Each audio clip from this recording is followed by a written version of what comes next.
Sa ngalan ng Ama, ng Anak, at ng Espiritu Santo, Amen. sumainyo ang Panginoon. At sumaiyo rin. Mga kapatid, pag tayo ay may nararanasan na pagsubok at problema sa ating buhay, may isa tayong tanong na gustong magkaroon ng kasagutan. At ang tanong na ito ay, ano ang gagawin ko? Maririnig nyo ang tanong na yan. Pinag-uusapan sa ating mabuting balita mamaya. Ang pinakapinunong pari, kasama ng mga Pariseo, tinatanong nila, ano ang gagawin natin dahil dito sa Jesus na nagbubuhay ng mga patay? At ano ang kanilang naging kasagutan? Kailangan siyang mamatay.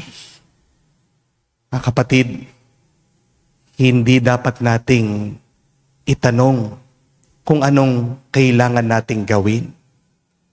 May mas mahalaga, may mas mabuting tanong na kailangan nating sagutin.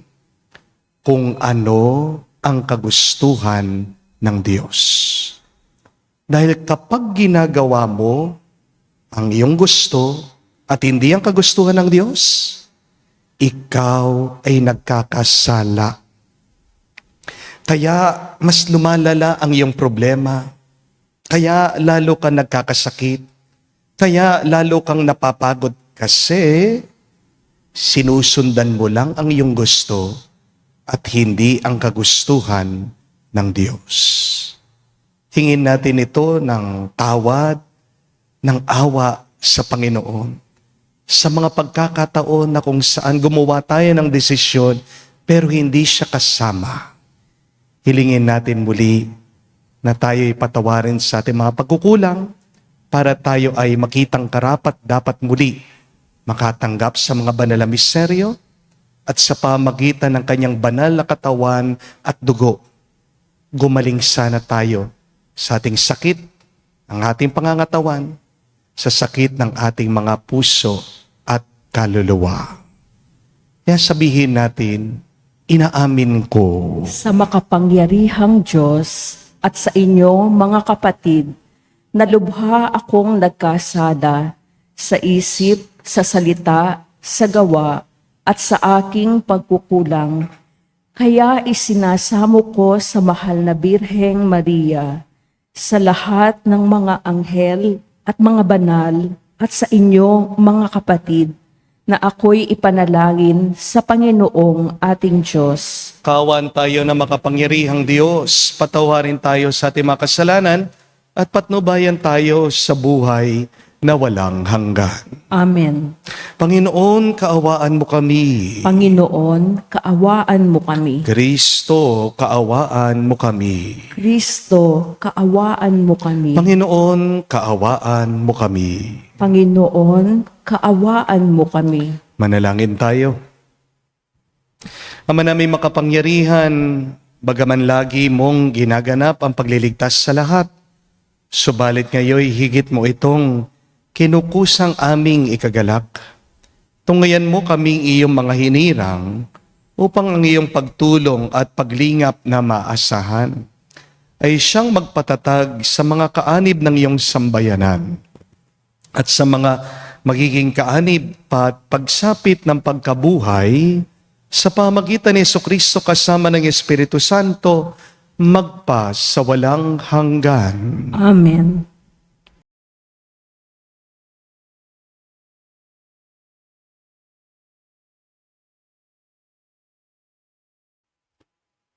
Pagbasa mula sa aklat ni Propeta Ezekiel. Ito ang ipinasasabi ng Panginoon. Titipunin ko ang mga Israelita mula sa mga dakong kinatapunan nila upang ibalik sila sa sarili nilang bayan. Sila'y pag-iisahin ko na lamang. Isa lamang ang magiging hari nila.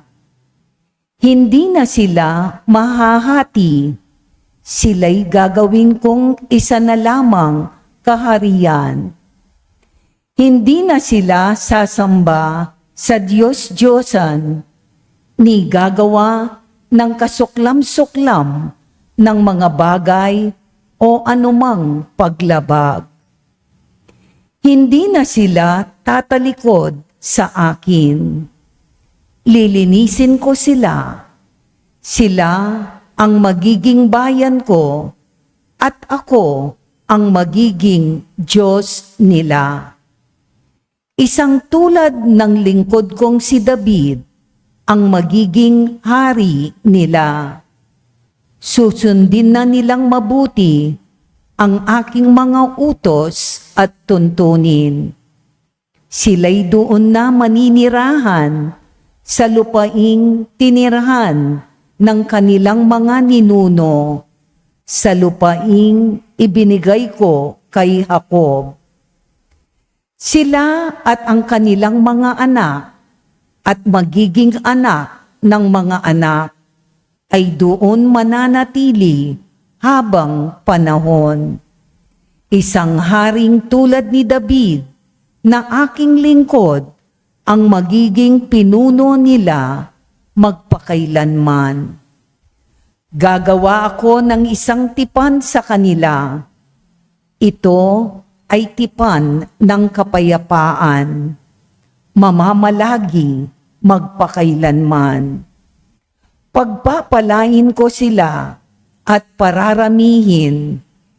Itatayo ko sa kalagitnaan nila ang aking templo. Ako'y mananatiling kasama nila magpakailanman. Ako ang magiging Diyos nila. Sila ay magiging bayan ko. At kung mananatili sa kalagitnaan nila ang aking templo, malalaman ng lahat ng bansa na akong Panginoon ang humirang sa Israel upang maging akin. Ang salita ng Diyos. Salamat sa Diyos. Pumapatnubay na Diyos at pastol na kumukupkop. Pumapatnubay na Diyos ay pastol na kumukupkop.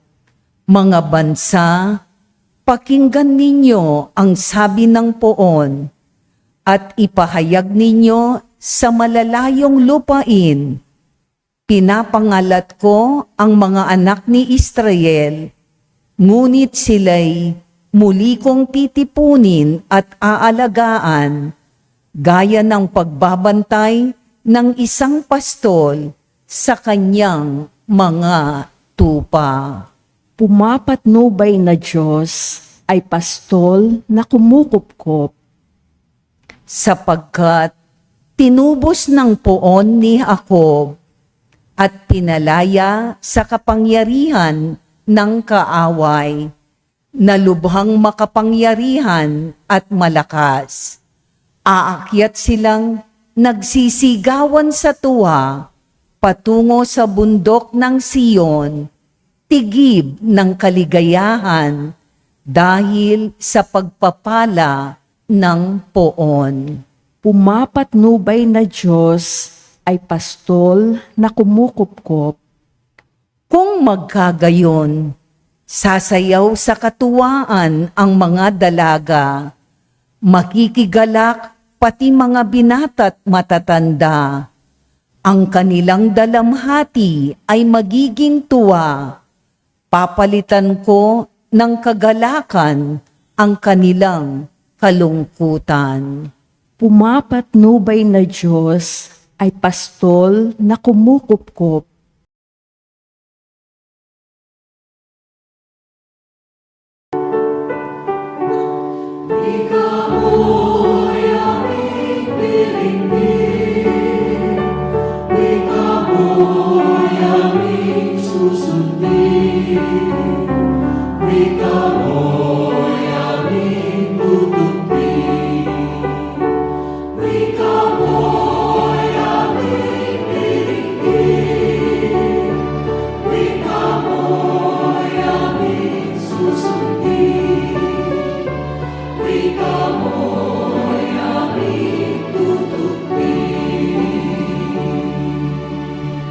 sinabi ng poong mahal, kasamaan ay layuan, kasalanay pagsisihan.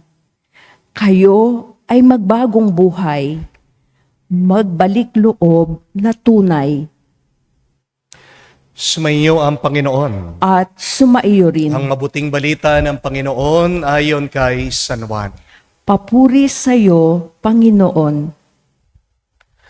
Nung panong yun, marami sa mga Hudyong dumalaw kay Maria ang nakakita sa ginawa ni Jesus at nanalig sa kanya. Ngunit ang ilan sa kanila ay pumunta sa mga Pariseo at binalita ang ginawa ni Jesus. Kaya tinipon ng mga punong saserdote at ng mga Pariseo ang mga kagawad ng Sanhedrin.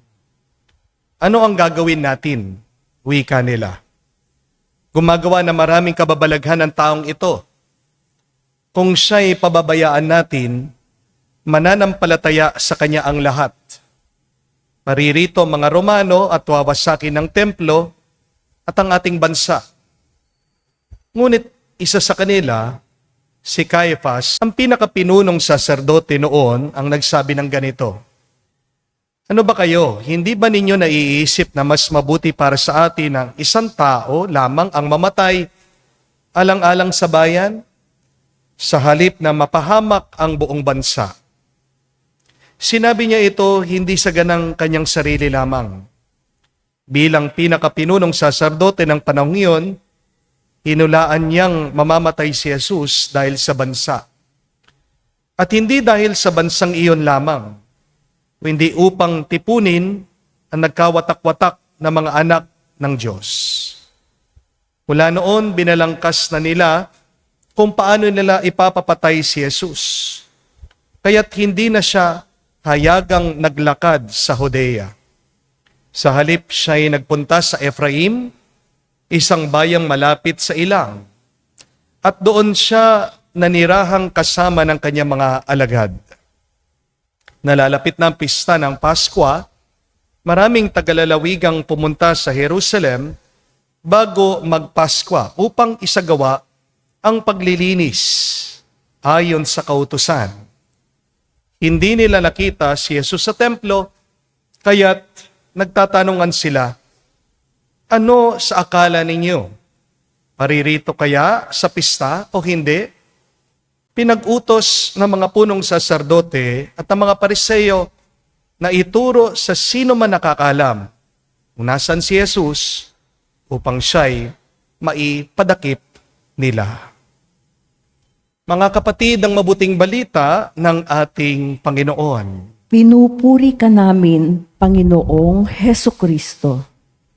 Magandang araw po muli sa inyong lahat. Magandang araw po, Father. Meron pong isang kwento tungkol sa isang lalaki. Pumunta po siya sa doktor.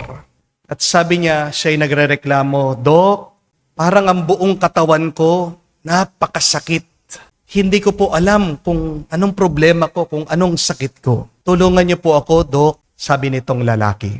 At tumugon naman po itong doktor, sumagot siya, sabi niya, sige nga, ituro mo sa akin kung saan masakit ang iyong katawan. Ito pong lalaki, pinindot niya ang kanyang ulo, sabi, Dok, ito, aray, sakit. Hinawakan din daw po ng lalaki ang kanyang dibdib.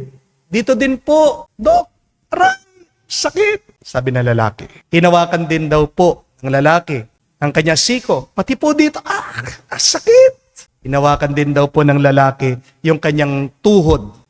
Aray ko po, inako po. Sabi niya, sakit. Nagulat ang doktor. First time po niyang makakita ng ganitong klase ng sakit. Kaya sabi nga ng doktor, mukhang malala ang sakit mo. Sige, pina-x-ray po niya. Sinuri ng mabuti. At paglabas ng resulta, kinausap niyang lalaki. Nakangiti ang doktor. Sabi, alam mo, hindi naman ang buong katawan mo ang may sakit.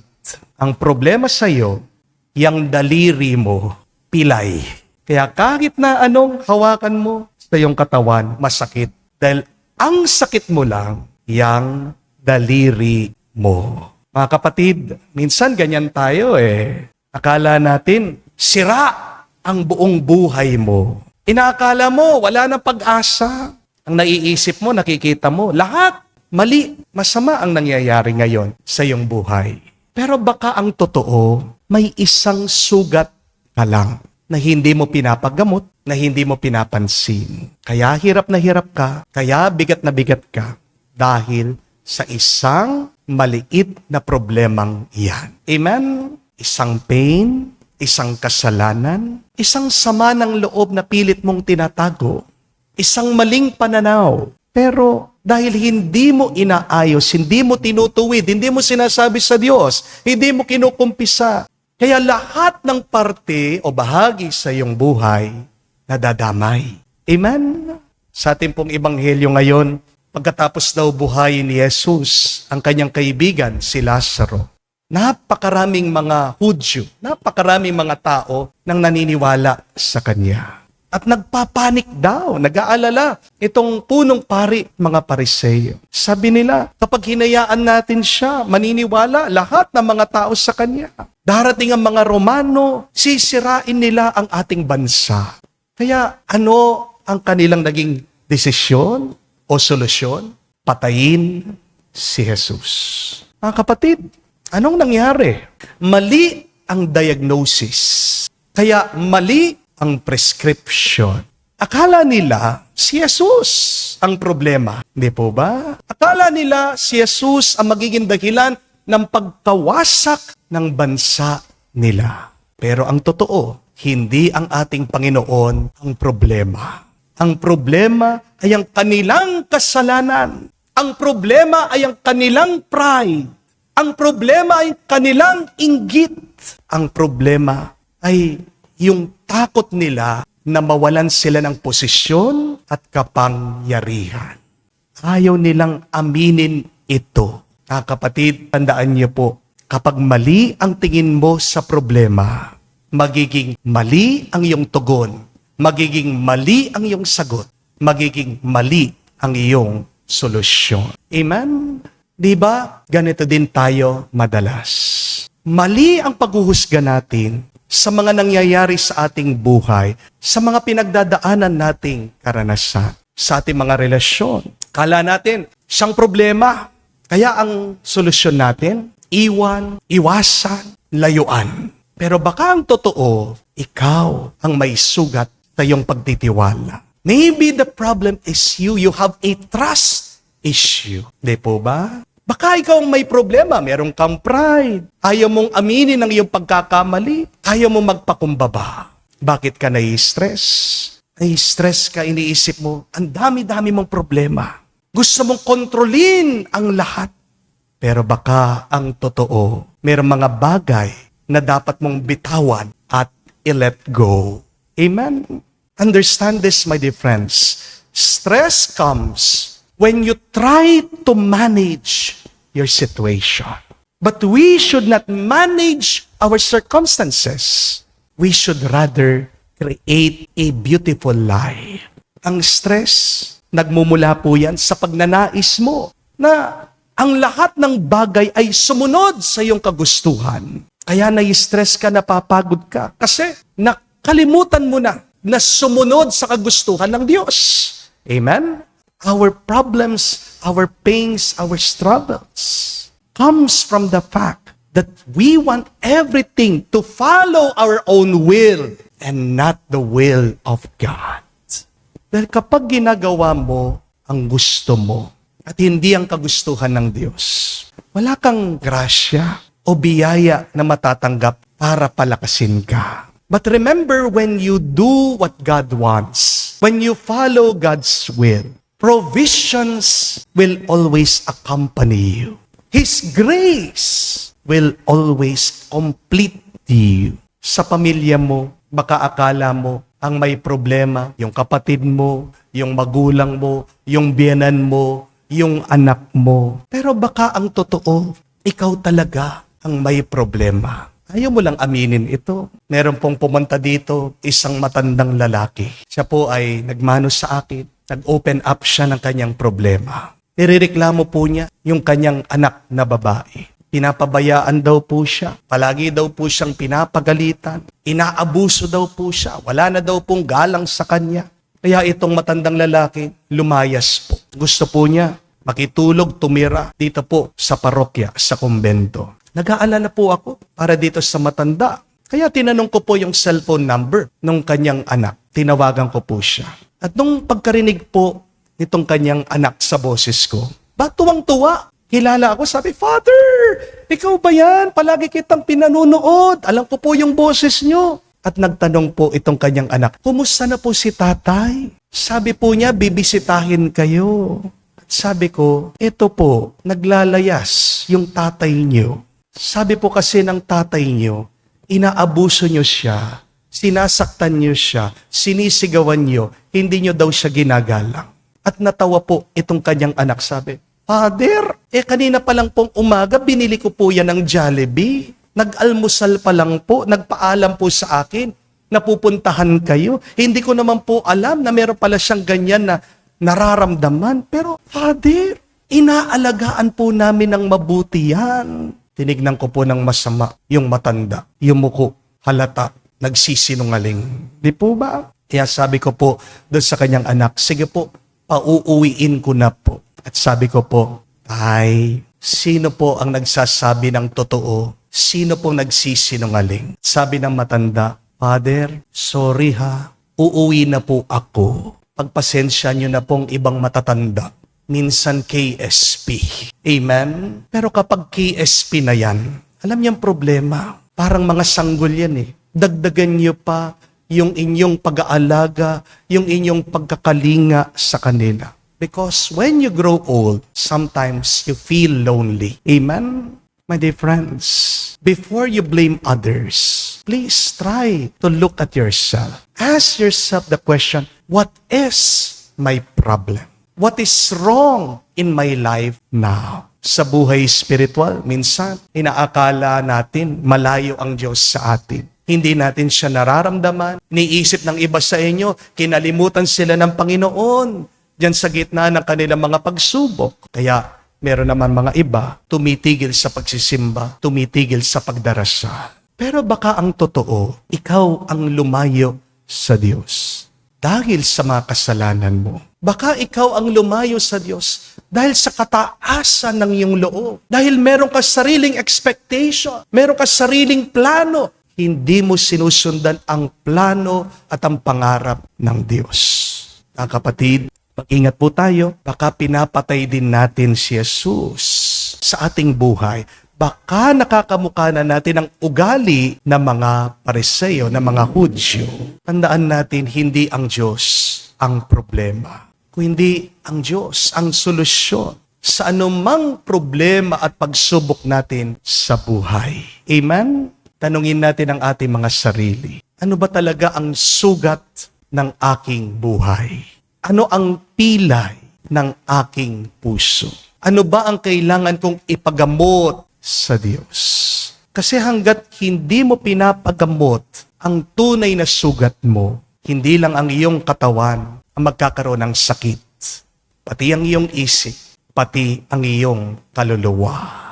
Kapag hindi ka lumapit sa Diyos, kapag hindi mo tinanggap ang kagustuhan ng Diyos, mapipilay ka sa buhay at mahihirapan kang magpatuloy sa paglalakbay. Amen? Magdasal po tayo mga kapatid, naway bigyan tayo ng kaliwanagan ng Banal na Espiritu. Makita natin, aminin natin kung ano ang totoong problema natin, kung ano ang totoong sugat ng ating mga kalooban. Para kapag naging malinaw na ang problema, magiging tama ang ating sagot at tugon. Manalangin po tayo, naway wag lang sana tayong gumaling. Mas bumuti pa ang ating isip, puso at kaluluwa. Kapag naging mabuti ka sa pamagitan ng awa at grasya ng Diyos, harinawa, pagdating ng araw, ikaw ay makitang karapat-dapat na makapasok at mabilang sa kaharian niya. Amen. Tumayo po tayo. Alay po natin ngayon sa Diyos ang ating mga dasal at panalangin. Manalangin tayo sa Diyos. Ating Ama, upang tulad ni Kristo, maging matatag tayo sa pagharap sa buhay at sa pagsubok maging sa kamatayan, alang-alang sa buhay at sa paglago para sa ating mga sarili at para sa iba. Ating sabihin, Panginoon, dinggin mo kami. Panginoon, dinggin mo kami. Ang mga hindi Kristiyano naway makakilala kay Jesus na namatay para sa lahat. Manalangin tayo sa Panginoon. Panginoon, dinggin mo kami. Ang mga Kristiyanong napahiwalay naway mag-ukol ng higit na pagtatalaga ng sarili sa ekumenismo. Manalangin tayo sa Panginoon. Panginoon, dinggin mo kami. Ang mga makapangyarihan naway mag-alay ng sarili sa pagtataguyod ng katotohanan at katarungan. Manalangin tayo sa Panginoon. Panginoon, dinggin mo kami. Sa katahimikan po ng ating puso, sabihin natin, banggitin natin sa Diyos ang ating mga personal na pangangailangan. Manaming Diyos, sa iyong pagkakatipon sa mga nananampalataya, sila ay pinagbuklod mo sa iisang katawan ni Kristo. Isugo mo ang iyong banal na Espiritu upang higit sa pagbibigkisin ng iyong bayan. Hinihiling namin ito sa pamagitan ni Kristo, aming Panginoon. Amen. Buhay pagmamahal,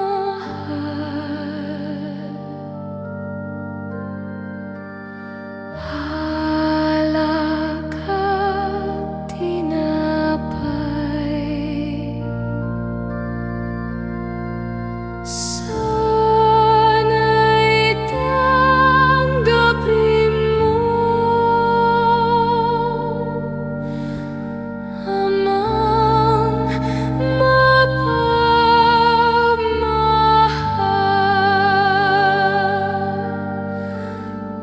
ngayon sa iyong hapag, kami alay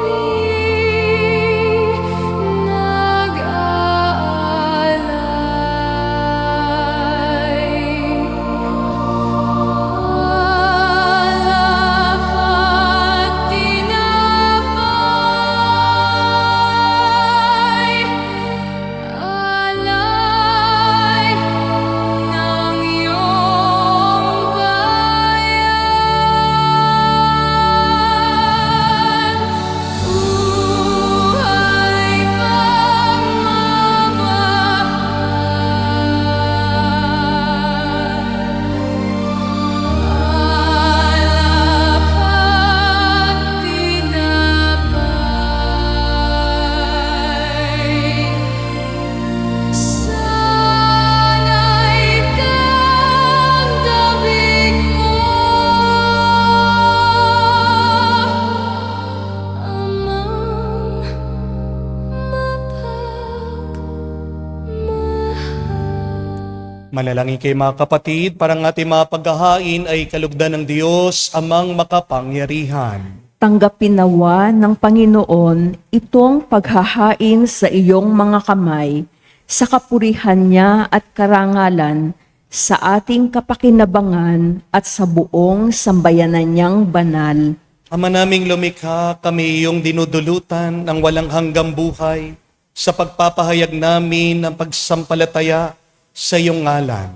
Sa pagdiriwang na muling pagsilang nung kami binyagan, tanggapin mo ang aming mga alay at panalangin upang ang mga umaasang maging kaanib ng sambayanan ay huwag masipayo sa kanilang inaasam, at ang mga umaasang patatawarin sa kasalanan ay tumanggap ng kanilang niluluganting makamtan sa pamagitan ni Jesucristo kasama ng Espiritu Santo, magpa sa walang hanggan. Amen. Sumainyo ang Panginoon. At sumaiyo rin. Itaas sa Diyos sa inyong mga puso at diwa. Itinaas na namin sa Panginoon Pasalamatan natin ang Panginoong ating Diyos. Marapat na siya ay pasalamatan. Ama namin makapangyarihan, tunay nga marapat ikaw ang aming pasalamatan sa pamagitan ni Jesucristo na aming Panginoon. Sa aming kusang pagtitiis ng hirap, tinutulungan mo aming maitumpak ang kinamihas ng pagsalungat sa pananagutan iyong iniatas. Sa aming pagtulad sa anak mong mahal na nagpakasakit para sa tanan. Ang pagsisikap namin iyong kinalulugdan at ang pagpapakabuti namin iyong kinararangal. Kaya kaisa na mga anghel nagsisiawit ng papuri sa iyo nang walang humpay sa kalangitan. Kami nagbubunyi sa iyong kadakilaan.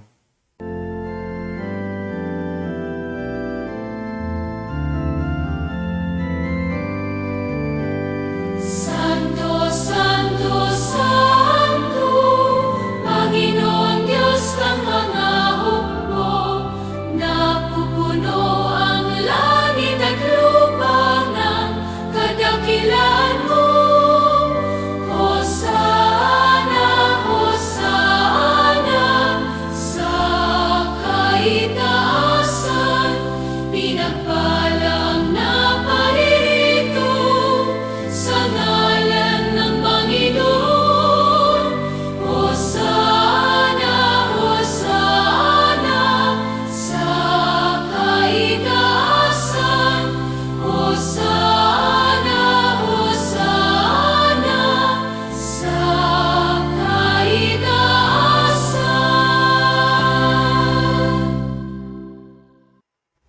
Ama naming banal, ikaw ang bukal ng tanang kabanalan. Kaya't sa pamagitan ng iyong Espiritu, gawin mong banal ang mga kaloob na ito upang para sa amin maging katawan at dugo ng aming Panginoong Hesu Kristo. Bago niya pinagtiis ang kusang loob na maging handog, hinawakan niyang tinapay, pinasalamatan kanya, pinaghati-hati niya iyon, inabot sa kanya malagad at sinabi, tanggapin ninyong lahat ito at kanin. Ito ang aking katawan na ihahandog para sa inyo.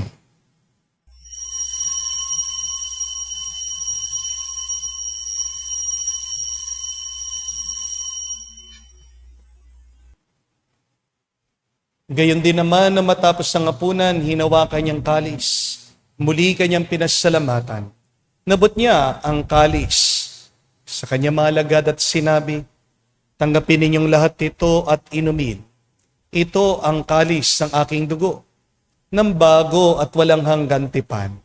Ang aking dugo na ibubuhos para sa inyo at para sa lahat, sa ipagpapatawad ng mga kasalanan. Gawin ninyo ito sa pag-alaala sa akin.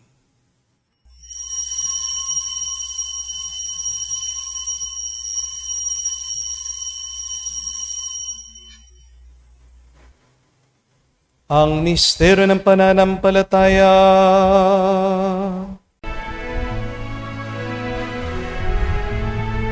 Sa krus mo at pagkabuhay, kami natubos mong tunay. Poong Jesus, naming mahal,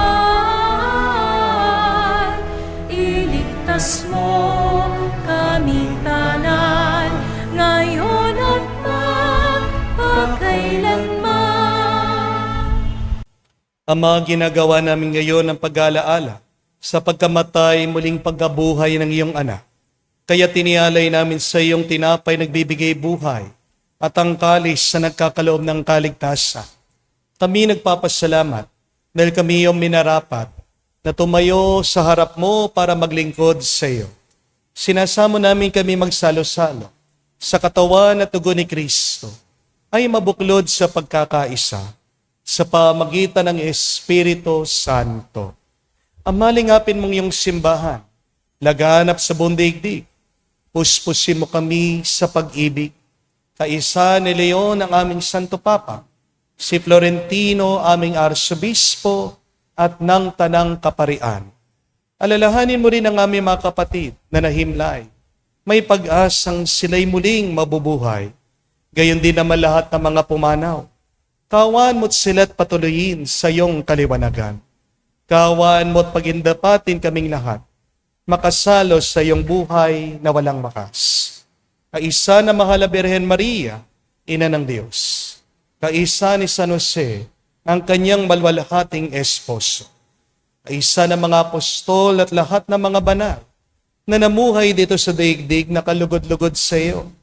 May pagdiwang nawa namin ang pagpupuri sa ikararangal mo sa pamagitan ng iyong anak, aming Panginoong Jesucristo.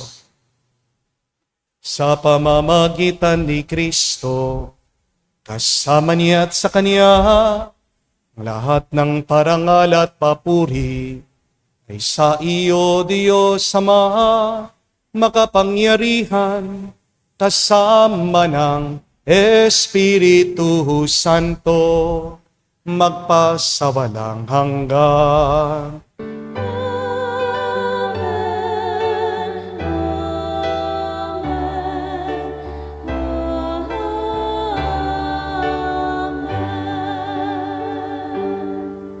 Sa nakagaling na utos sa turo ni Jesus sa Panginoon natin at Diyos, ipahayag natin ang lakas, loob.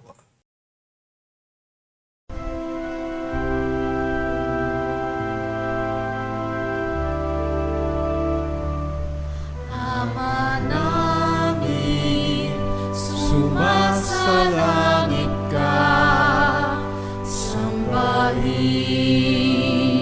ang ngalan mo, mapasa amin ang kaharian mo, sundin ang loob mo dito sa lupa para nang sa langit. Bigyan mo kami ngayon ng aming kakanin sa araw-araw,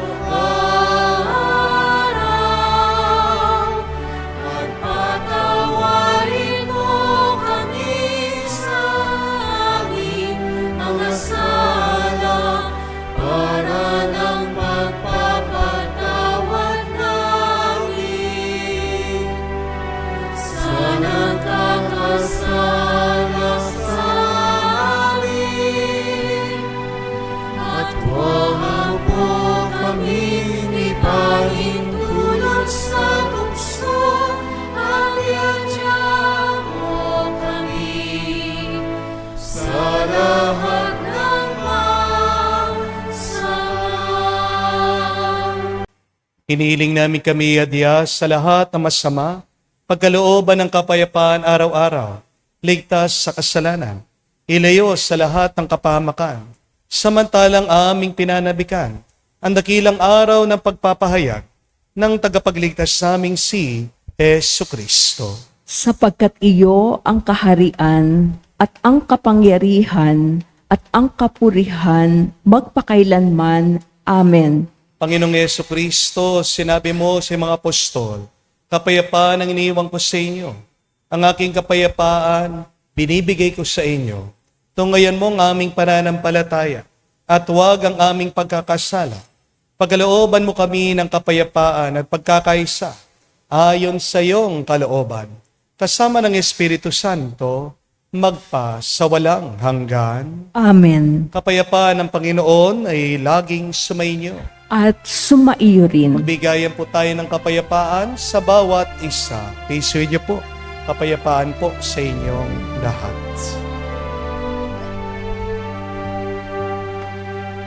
Kordero ng Diyos na nag-aalis ng mga kasalanan ng sanlibutan,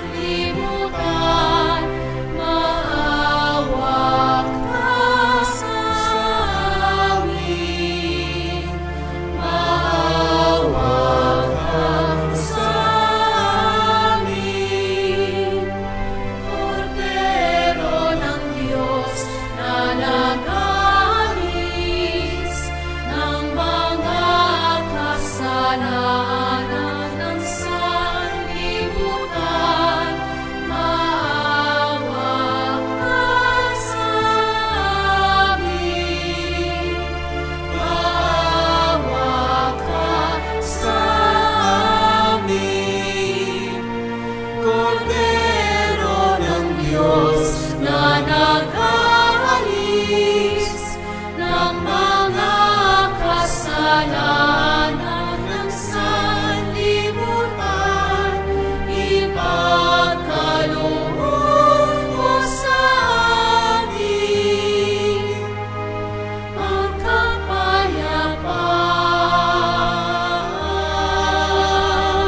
Mga kapatid, naririto ang ating Panginoong Kristo, ang Kordero ng Diyos.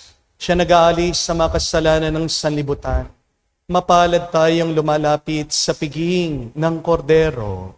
Panginoon, hindi ako karapat-dapat na magpatuloy sa iyo, ngunit sa isang salita mo lamang ay gagaling na ako.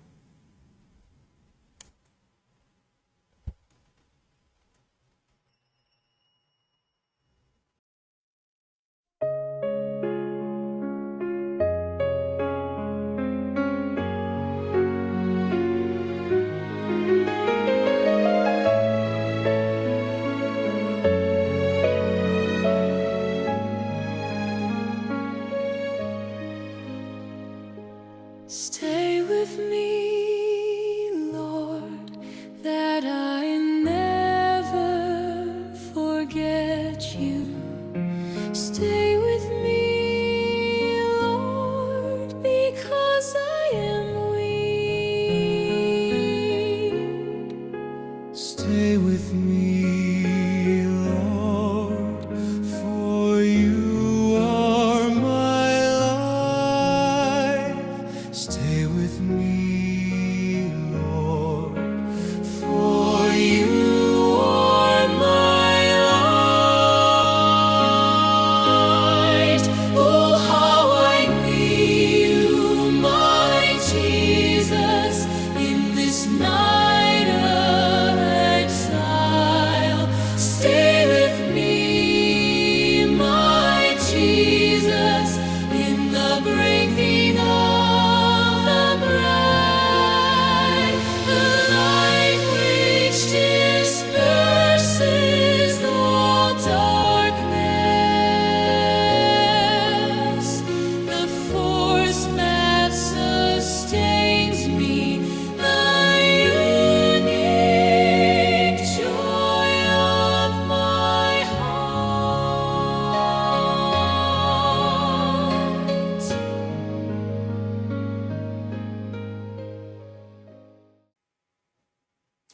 Manalangin tayo.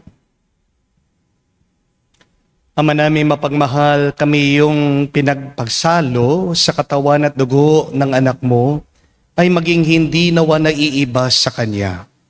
Sa pagtataglay ng buhay mo sa amin ay Kanyang pamana, kasama ng Espiritu Santo magpa sa walang hanggan. Amen. Inanyayahan ko po kayo, lagay ang inyong mga kamay sa inyong mga dibdib at dasalin po natin ngayon the miraculous prayer of Padre Pio for the quick recovery and healing of our sick brothers and sisters. Heavenly Father, I thank you for loving me. I thank you for sending your Son, our Lord Jesus Christ, to the world to save and to set me free. I trust in your power and grace that sustain and restore me.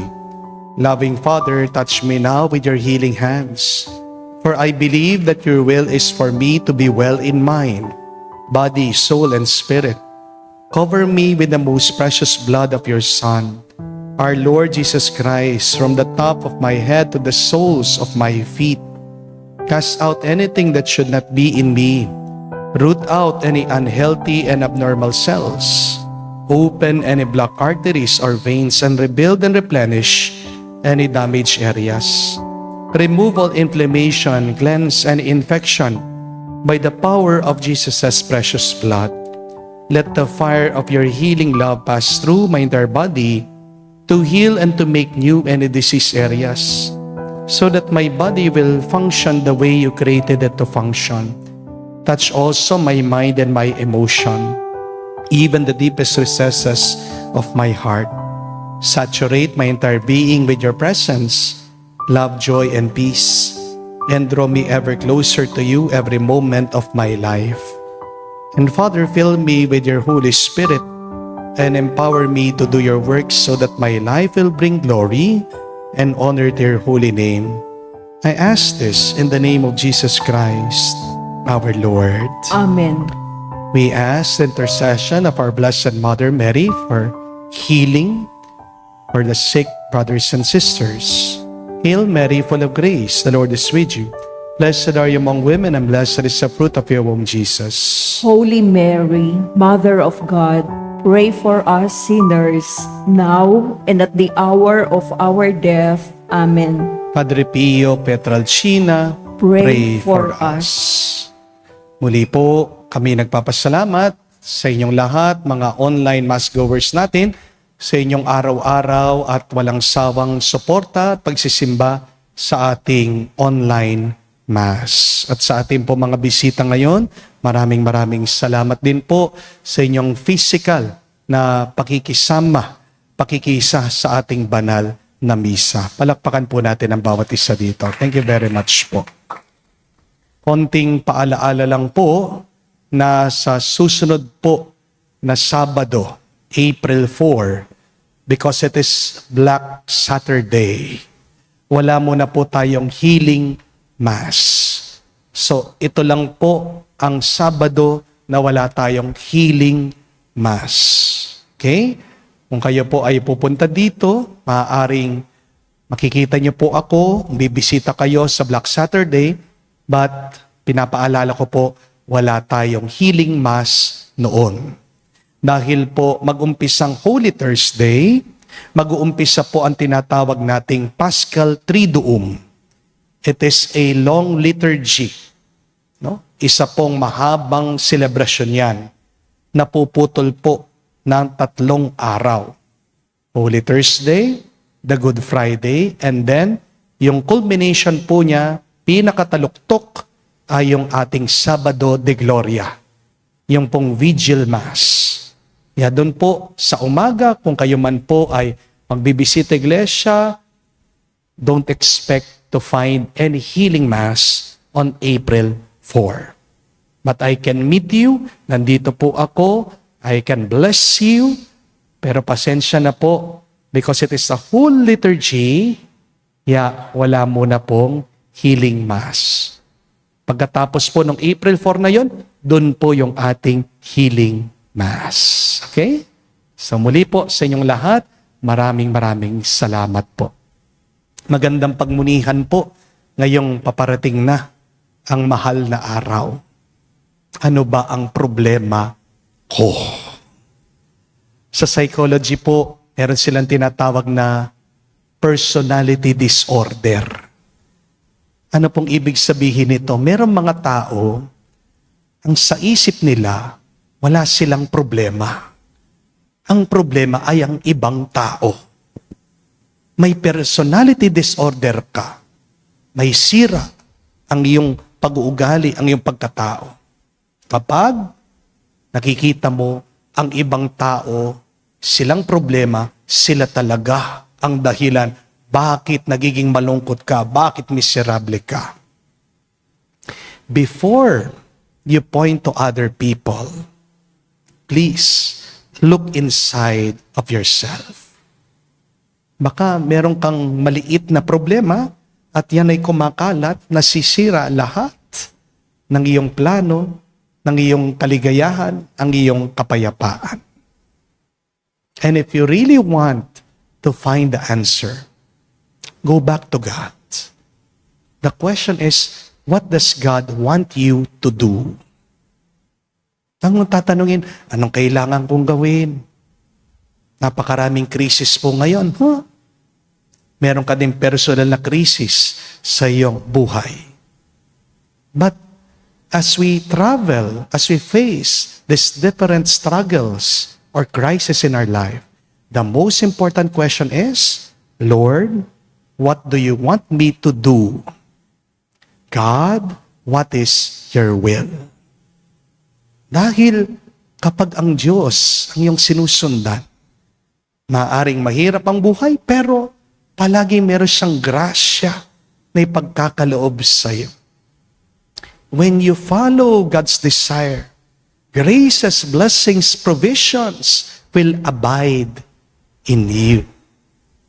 Pero pansinin mo, kapag sinusundan mo lang sarili mong gusto, bigat na bigat ka, hirap na hirap ka, naliligaw ka, nalilito ka, nagwawala ka. Kaya nga, ano talagang pinaka-problema? Baka wala kang ibang sinusundan, kung hindi ang iyong kagustuhan. Amen? So please, reflect on this. What is really my problem? And what does God want me to do? Kapag nasagot mo yan sana ang iyong sundan. Yan sana ang bigyan mo ng pansin. And I tell you, God will bless you there. Sumayin niyo ang Panginoon. At sumaiyo rin. At kayo basbasa ng Diyos, makapangyarihan sa lahat, sa ngalan ng Ama, ng Anak, ng Espiritu Santo. Amen. Ang ating misa ay natapos na. Humayo kayo sa kapayapaan ni Kristo. Salamat sa Diyos.